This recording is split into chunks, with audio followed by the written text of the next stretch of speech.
Well, thank you very much. It's a pleasure to be with you today to share a few thoughts on personalized medicine, which lies at the heart of our own vision at Eli Lilly and Company to make life better for people around the world. First, I want to congratulate our hosts from Sloan on their smart, if serendipitous, choice of dates to hold this important meeting. On this day 61 years ago, American biologist James Watson and English physicist Francis Crick discovered what they called, quote, the secret of life, the double helix structure of DNA, the key to unlocking the secrets of the human genome. Now, I want to preface my comments by disclaiming that I am not a scientist, which will be readily apparent to you as we speak and especially as we move into Q&A. However, I do believe that Watson and Crick's momentous discovery is a very appropriate starting point for my discussion today because it begs an important question. Namely, why 61 years after discovering the structure of DNA is personalized medicine not yet fully a reality? What's the holdup? My position leading Lilly's business in the United States, along with my government experience at the U.S. Department of Health and Human Services, has allowed me to see healthcare issues from a unique point of view. I hope the perspective I've gained as a result will help shed some light today on why scientific discoveries are not as easily translated into breakthrough therapies and cures as we all would hope. We all want to see the promise of personalized medicine realized, and I'm very confident that we will. But I believe it's just as important that we remain sober and realistic about what is and isn't possible, at least for the time being. Otherwise, we run the risk of expecting too much, too soon, and letting the perfect be the enemy of the good. So today, rather than discuss the many exciting possibilities of personalized medicine, I'd instead like to focus on some of the many practical realities of biopharmaceutical research and development.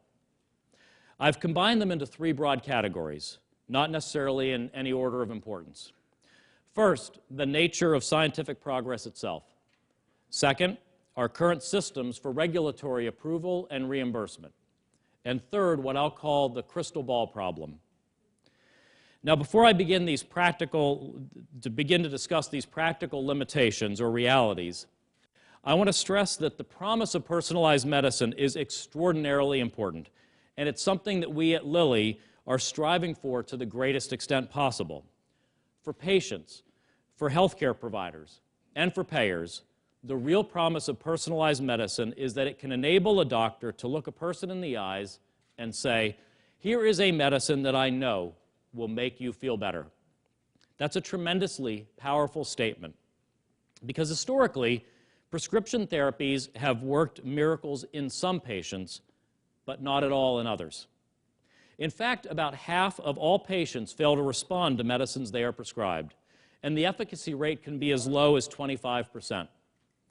Worse still, patients who are not helped by a particular therapy can still experience its negative side effects. Throughout the industrialized world, we see efforts to eliminate waste and inefficiency and instead pay for value. Personalized medicine can certainly help us achieve that shared goal. However, we aren't there yet. And that leads me to the first of those three practical realities of biopharmaceutical research, the nature of scientific progress itself. Over the past century, and even the past few decades, we've made marvelous advances, and yet there is still so much that we do not understand about the complexities of human physiology. Much of the promise of personalized medicine hinges on a more deductive approach to drug discovery and development based on genetic understanding and biomarkers, in contrast to the more historic empirical approach to R&D that fueled our monumental advances of the last several decades. Yet the more we learn about the molecular nature and basis of disease, the more we realize that what we don't know about the complexity both of disease and of the miracle that is the human body. In 1971, Congress passed and President Nixon signed the National Cancer Act, in effect declaring the now famous, quote, war on cancer. At the time, there was great confidence that the war would soon be won. We were simply naive.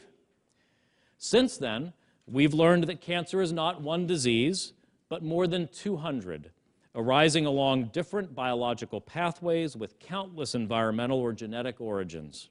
We've learned that responses to the same treatment for the same cancer may vary considerably from patient to patient, depending on an individual's genetic characteristics, and even then, there are unknown elements of the human physiological response that escape our deductive processes. And yet, tying such learning together allows progress against cancer to move forward in small steps. These steps add up to significant progress over time, but there is no denying that they are stubbornly and painfully slow. So it is with all medical research. The science advances not by great leaps forward, but by a gradual process of continuous, overlapping, and concurrent innovation. That's why Watson and Crick's discovery did not blow the doors open to the, quote, secret of life. It merely cracked them enough for us to peer into the future to see the possibilities. Discovering, developing, and bringing new medicines to people who need them is an incredibly complex, expensive, and long process, even by the lofty standards of science represented today in this audience. I'd go so far as to say that drug and medical device development is one of the riskiest endeavors on earth. In fact, to research, develop, and bring a new medicine to market takes a pharmaceutical company 10 to 15 years and costs at least $1.2 billion, or by some estimates as much as $4 billion. That dollar figure takes into account not only what the company spent on the molecule that succeeded, but also what we had to spend on all the ones that didn't. That's because for every 5,000 to 10,000 compounds that enter the pipeline, only one receives approval. Even medicines that reach clinical trials have only a 16% chance of being approved. Each time we make the decision to develop a new medicine, we're taking a giant step into the unknown. And the further we venture from where others have gone before, the greater our risk of failure. I happened to be at HHS when our nation faced the looming threat of pandemic avian influenza. As people were reading about the bird flu, they began to ask why we couldn't produce quick innovations to fight it. And when other public health threats come around, people will demand quick innovations for those too. But vaccine, drug, and device industries are not floodlights that can be switched on when you hear a noise outside. They're more like fragile gardens that need constant tending to yield an abundant and eventual harvest. Years and years of experimentation in the lab, testing thousands upon thousands of leads against a suspected disease target, may produce a single discovery that can be carried forward with the hope of conquering a disease such as diabetes, cancer, or Alzheimer's. Once that molecule makes its way to human testing, it still faces a long, treacherous road as it navigates its way through the final phase of large clinical studies, costing hundreds of millions of dollars. And still it may fail just as it reaches the finish line. I don't need to educate this audience on the rigors of the scientific process, but it underscores that in our rapid-paced technological society, we expect development of new medicines faster than science, the scientific method, or our regulatory environment can deliver it. In the long run, our hope and expectation is that by identifying and targeting molecules to the patients who are most likely to benefit from them, we will lower the cost and speed the process of developing new medicines. That's why such targeting, one of the most advanced forms that personalized medicine takes, is being built into every single drug, that new development drug program at Lilly, using a variety of approaches to identify differences across patient populations. These include phenotypic characteristics such as age or weight, established biomarkers such as HbA1c levels, and more novel markers emerging from new tools and technologies such as pharmacogenomics, bioimaging, and bioinformatics, all of which are advancing how we understand, classify, and treat patients. And we're doing much more to make the R&D process for new medicines faster and less expensive, such as collaborating in innovative ways with academia, other companies, and the public sector, even as many public policy and ideological agendas attempt to impose more burdens on industry, academia, government collaboration. Most recently, Lilly announced our membership in the Accelerating Medicines Partnership, joining the National Institutes of Health, the Food and Drug Administration, 9 other biopharmaceutical companies, and 7 nonprofit patient advocacy organizations to help us develop new ways to tailor medicines in Alzheimer's disease and diabetes. But while we're making progress, we still have a great deal to learn before we will be able to personalize and target every medicine to a particular patient. Now I'll turn to the second practical reality of biopharmaceutical innovation, our current systems for regulatory approval and reimbursement. To meet the needs of patients, providers, and payers, we need a policy environment that recognizes, rewards, and speeds innovation, not just giant leap innovation, but also incremental and concurrent innovation. Unfortunately, today's regulatory environment was created in the 1960s. Half a century is a long time, particularly for a system that hasn't kept pace with the incredible advances in scientific understanding, technology, and information exchange that have occurred in the past 50 years. In addition, across the world, as economies mature and baby boomers age into state-funded healthcare systems, there's been an increasing focus on reducing costs in the short term, which can actually stifle cost-effective innovation in the long term.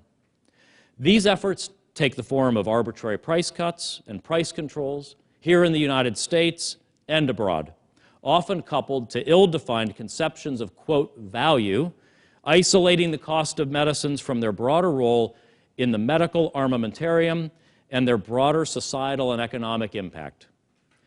I believe that instead we must appreciate the potential for innovation to reduce costs, improve quality, and allay suffering, what we might call ROI, return on innovation. As we struggle with the challenges of healthcare, a narrow focus on costs of medicine to the exclusion of innovation would be self-defeating in the long run. The cumulative impact of medical innovation of the past century is nothing short of mind-boggling. In 1900, the average American life expectancy was 47 years of age. In 2000, it was 78. That's an increase of 66% in one century, unprecedented in human history. In the period 1960 to 2000, the use of modern medicines helped cut in half the number of hospital admissions for 12 major diseases, including mental illness and infectious disease. And Columbia professor Frank Lichtenberg found that launches of new medicines accounted for 40% of the increase in life expectancy during the 1980s and 1990s alone. The economic payback from these gains in years of productive work, economic value-added, consumer spending, and tax dollars paid is difficult to overstate. But for all our tremendous progress, much, much more remains to be done. The Alzheimer's Association says that by 2050, absent effective treatments, more than 13 million Americans will be afflicted by the disease, and costs in the U.S. alone could surpass $1 trillion a year. Let's face it, the only way to make further inroads against these and other conditions is to sustain medical innovation. And that means payers must be willing to reward innovation so that future investments can continue. Just consider the encouraging incremental progress we're making in that ongoing war on cancer, illustrated by a headline in the Wall Street Journal last August. Quote, gene breakthroughs spark revolution in cancer treatment, end quote. The story went on to describe a 45-year-old woman who had been diagnosed with lung cancer and given just 6 weeks to live. 3 years later, her doctor had stopped answering when she asked how much longer she would survive. Quote, that is remarkable because lung cancer for decades defied efforts to find drugs that could extend an average patient's life by even a few weeks, the author of the article wrote. The reason? A test, developed just a few years earlier, had determined that she had a specific type of lung cancer caused by a genetic mutation. In essence, the test had deciphered her genetic code, allowing her physician to tailor her treatment and extend her life. This wonderful story illustrates both the noble mission of the biopharmaceutical industry and the promise of personalized medicine. It's why I joined Lilly, and why many scientific colleagues in research laboratories across our industry leave academic labs in pursuit of breakthroughs that can help make life better. It also, however, illustrates the complexities and hurdles we face in this brave and uncharted new world. You see, the patient had to demand the test. Quote, "Are you helping to save my life," she asked her doctor, "or just waiting for me to die?" Diagnostic tests can be critical to identifying the right medicine for the right patient, exactly what, quote, "paying for value" is supposed to be about. And yet the FDA approval standard for companion diagnostics requires that they demonstrate clinical utility without clearly defining what that means. This creates unneeded uncertainty and regulatory risk for innovation-based companies. Moreover, if payers fail to assign value to the diagnostics that enable personalized medicine, we risk stifling development of the next generation of innovative diagnostics. Without new diagnostics, it will not be possible to develop new therapies personalized to individuals that can benefit most. This risk is real, and we see it being played out in various arenas even today. So we need to ensure that our regulatory and reimbursement systems recognize and reward innovation. Unfortunately, many policymakers and payers, both public and private, are actually moving in the opposite direction, setting up an unrealistically high bar for new innovations to clear. And that brings me to the third final practical reality of biopharmaceutical innovation, what I'll call the crystal ball problem. In their rightful enthusiasm to see the benefits of personalized medicine realized, many regulators and payers around the world are prepared to set minimum expectations for research outcomes even before potential medicines come on the market. By the nature of the clinical development process, which I described earlier, medicines that reach the market today were discovered and put into development as much as a decade ago, based on the best scientific and medical evidence available at that time. And yet, payers, regulators, and policymakers routinely evaluate new medicines according to the best scientific and medical evidence available today. As a result, they often consider new medicines overpriced or inadequate for the supposed, quote, value they deliver. Now, while it's perfectly reasonable to expect that medicines that reach the market a decade from now will be targeted to very specific subsets of patients, it's very hard to personalize medicines today that clinical trials a decade ago. It's also very hard to produce data demonstrating the value of a new medicine against today's standard of care, since your clinical trial would have had to predict what the standard of care would look like 6 years to a decade into the future. And it's very hard to produce data comparing a new medicine head-to-head against another therapeutic alternative if the comparator was not on the market at the time you began your clinical trial. These are not exaggerated hypotheticals. In more and more countries, ratings of medicines have become part of the already lengthy process that stands between new treatments and the patients who might be helped by them. Some ratings take the form of medical benefit or innovation scales that try to predict the contributions of new medicines to health outcomes, often by comparing new and existing treatments. In France, for example, the Medicines Evaluation Commission uses a 5-point scale ranging from, quote, no improvement to, quote, major innovation, to rank new medicines against treatments already in use. A recent study of all 10 cancer between 2003 and 2005 found that not a single one received a major innovation rating from the French authorities, though several went on to become widely recognized standards of care. Other systems, such as England's, place new medicines on cost-benefit curves, declaring whether or not they have met certain thresholds before the National Health Service will pay for them. Collectively, these efforts are known as Health Technology Assessment or Comparative Effectiveness Research, or CER. Because of the Affordable Care Act, CER now is heavily funded here in the United States.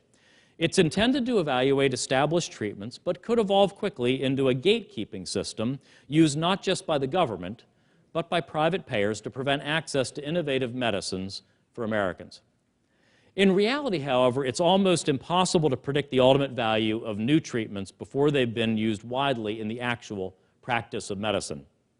The greatest benefit of a product often appears only after extensive use and trial and error. Today, our limited scientific knowledge of the very complex human body and the nature of clinical trials, which are based on the average patient's response, often simply prevent us from being able to identify exactly which individuals or even very large subgroups of patients will receive the maximum benefit from a medication before it's been approved. Said another way, because of the as yet unrealized potential of personalized medicine, what doesn't work for the average patient may very well be critical for a particular one. So rather than ranking the level of progress among treatments just emerging from the already long and expensive R&D process, we would serve patients far better by figuring out how to speed up research, development, and approval of new medicines. To illustrate why this is so, consider antidepressants. There are approximately 14 of them currently on the market. That seems pretty inefficient, doesn't it? Well, moreover, none of these were tested head-to-head against one another before they were approved. And we know that, tragically, the response rates for individuals with depression is still quite low. Had those 14 antidepressants been judged by today's standards, how many of them would have been approved or reimbursed at all? How many of them would still be going through the approval process today, attempting to meet regulators' standards? Fortunately, those medicines did reach the market, and because of that, we have a much better understanding today of depression and which patients benefit from which treatments. But we're still learning. Approximately 50% of all people with depression don't fully respond to any of the available treatments. If we believe in the promise of personalized medicine, we must ensure that in our marathon run toward the ultimate prize of personalized medicine, we don't allow individual patients to be sacrificed before we can reach that goal. This is especially true as we look forward to the potential of medicines targeting more narrow patient subpopulations. It too often will not be economically possible to spend the hundreds of millions of dollars needed to secure regulatory approval in the current environment if the available market population is much more limited. We need a fundamental examination of our approval standards and promotional regulations to align to an environment of more limited and targeted patient populations, supported perhaps by varying levels of scientific data. As Trevor Bivona, a lung cancer researcher at the University of California, San Francisco, said in that Wall Street Journal article on personalized medicine, quote, "Getting drugs to the patients who need them will take an entire remodeling of the drug development system," end quote. Dr. Bivona understands this all too well. He had a patient die waiting for a clinical trial, one that matched the patient's genetic mutation to begin. So today I talked about some of the many practical realities of biopharmaceutical research because I think that it's very important that we not lose sight of the forest through the trees. There are many exciting developments today that can be grouped under the heading of personalized medicine, all of which were made possible only because of our past commitment to medical innovation. At Lilly, we continue to be confident in the future of innovation. In recent years, as others in our industry have cut back on R&D, we increased it. We will continue to discover new ways to bring life-changing medicines to those who need them, and will increasingly target those medicines to specific sets of patients. We believe that when we're better able to target our products to the patients who will really benefit from them, then patients, healthcare providers, and payers all will benefit. That's always been our company's view. You might even say it's in our DNA. See, our founder, Colonel Eli Lilly, was a 38-year-old pharmaceutical chemist and a veteran of the U.S. Civil War when he founded our company in May of 1876. He was frustrated by the poorly prepared and often ineffective medicines of his day. He committed to manufacture pharmaceuticals of the highest possible quality, based on the best available science, dispensed at the suggestion of physicians, rather than by eloquent sideshow hucksters. After Colonel Lilly's death in 1898, the company continued to be led by several other members of the Lilly family, including his grandson, also named Eli Lilly. In 1959, at the age of 74, the latter, Mr. Lilly, spoke briefly to a group of Lilly district sales managers. I happened to meet one of the gentlemen in attendance at that meeting recently, and he shared with me this recollection of what Mr. Lilly said at that meeting. Quote, "There are two kinds of errors a Lilly sales representative can make. The first occurs when one of our drugs would have been the best thing for the patient, but the doctor does not realize it and prescribes some other company's product. The second occurs when another company's product would be better for the patient than ours, but ours is ordered. It is the sales representative's responsibility to see that the doctor is so knowledgeable that neither error takes place." If the representative approaches the doctor with the thought that the next patient the doctor sees will be whomever in the world the representative loves the most, his wife, mother, child, himself, he cannot go wrong. The vision and values of the Lilly family continue to serve as the foundation of our company today. The science has advanced, but those enduring values have remained the same. We know we're not alone in this quest for personalized medicine, and we know that all of us here today are counting on each other, not only to collaborate in advancing the science, but also to sustain and strengthen the environment in which those advances can reach patients. The pace of change is accelerating, and all of us here in academia, in government, and the private sector have to be united in a spirit of collaboration in order for us to join in success. On that last day of February 1953, Watson and Crick knew their discovery would have profound, lasting implications. But they could scarcely have imagined all the innovation and understanding of human health it would unleash in the coming decades. As we sit here today, just imagine what personalized medicine will mean to the lives of today's high school students and the awe-inspiring advances that we're going to see in our lifetime. For our part, we in the medicines business feel proud to be part of this exciting and noble effort, but we've got to recognize that it's not going to be as easy as we think. Thank you very much.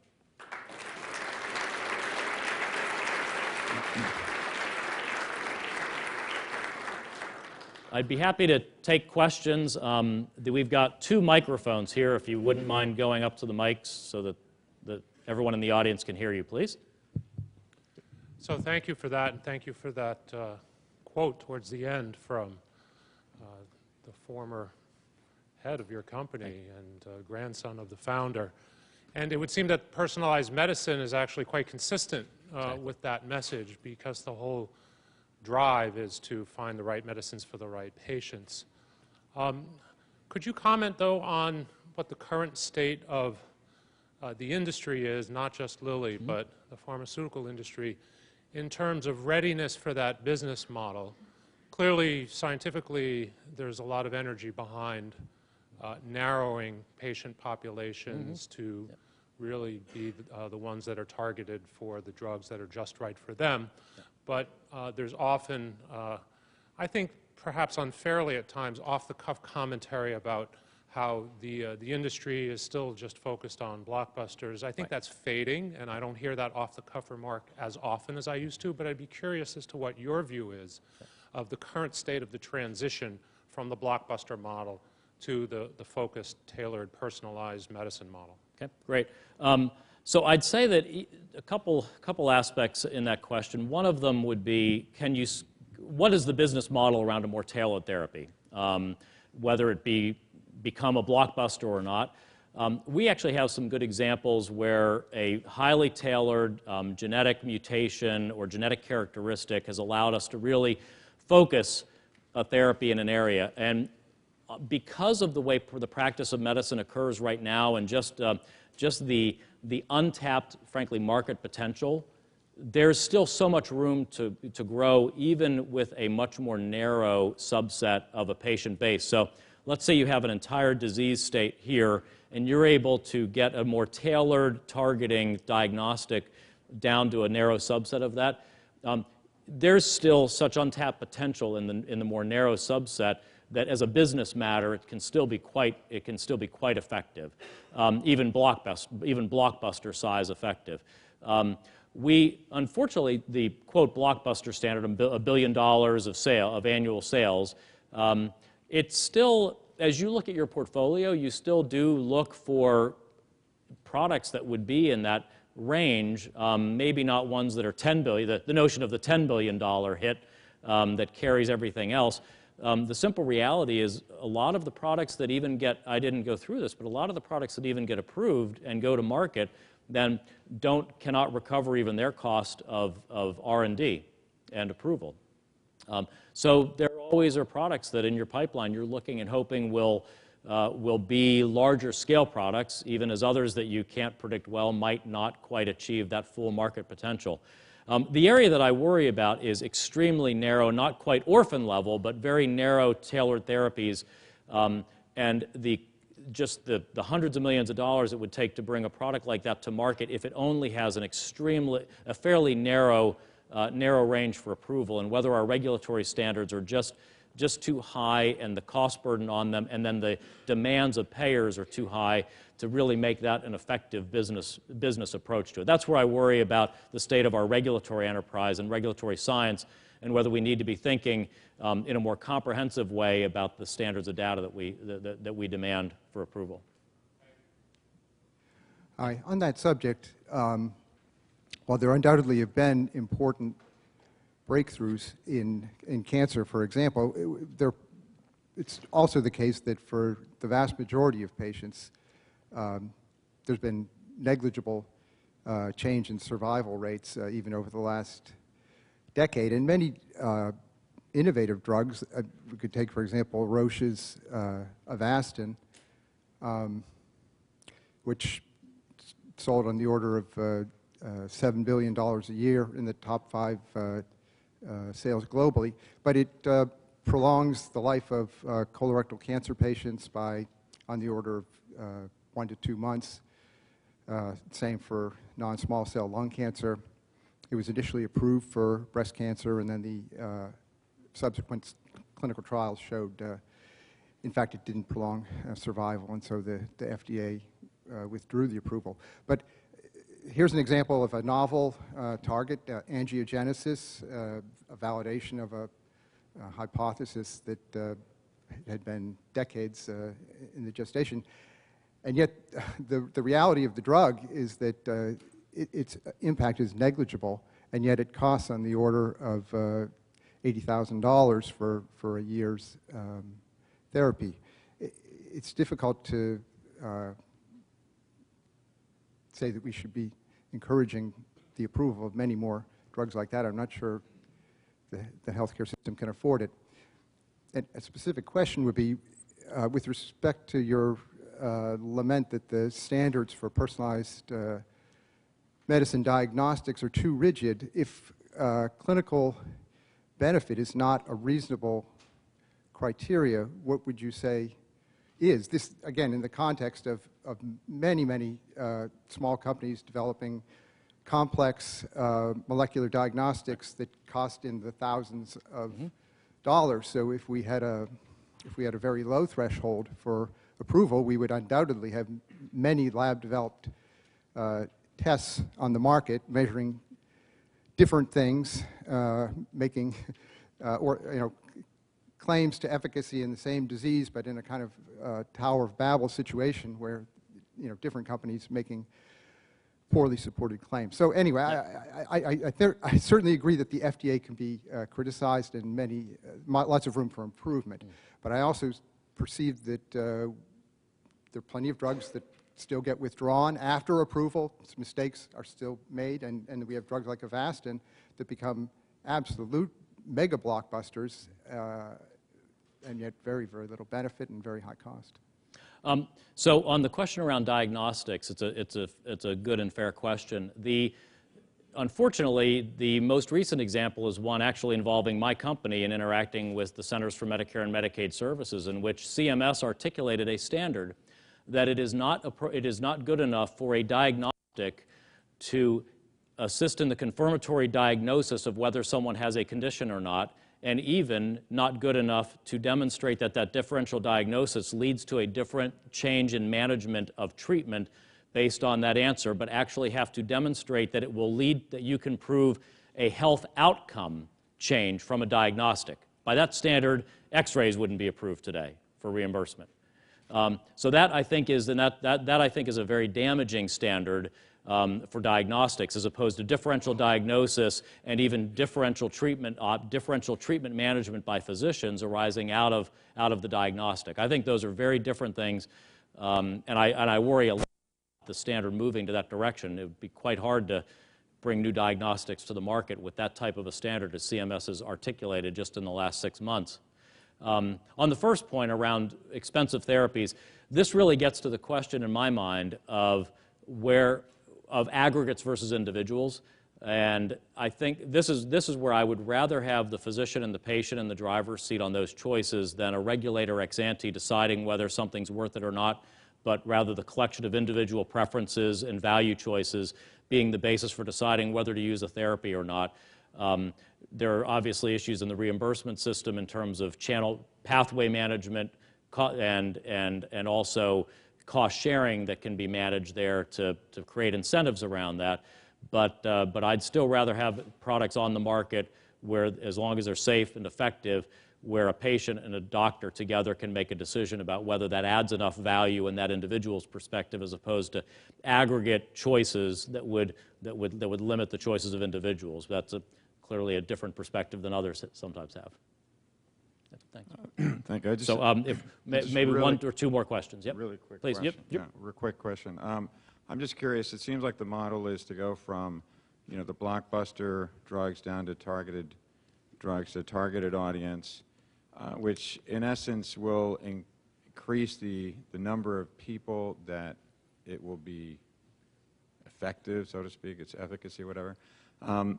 And I guess I'm trying to understand, are you expecting the FDA perhaps to respond with a lesser regulatory oversight because there's a higher acceptability or higher, in other words, a whole record of drugs that are actually working as opposed to the usual scenario? Is that kind of the scenario you're hoping to see? Because I'm also picturing lots of these, targeted drugs coming from all the drug companies. The FDA are still the three people that are there, being completely overwhelmed and not having the budget and all that sort of thing. So now you have a bottleneck that's even worse. I'm just wondering how you're looking at that. So it's not. So I wouldn't say lesser standard of approval, but rather that we need to just. And I don't have the answer for what it needs to look like, but that we need to do a fundamental look at what our standards on and definitions of safety and efficacy are in a tailored therapeutic arena.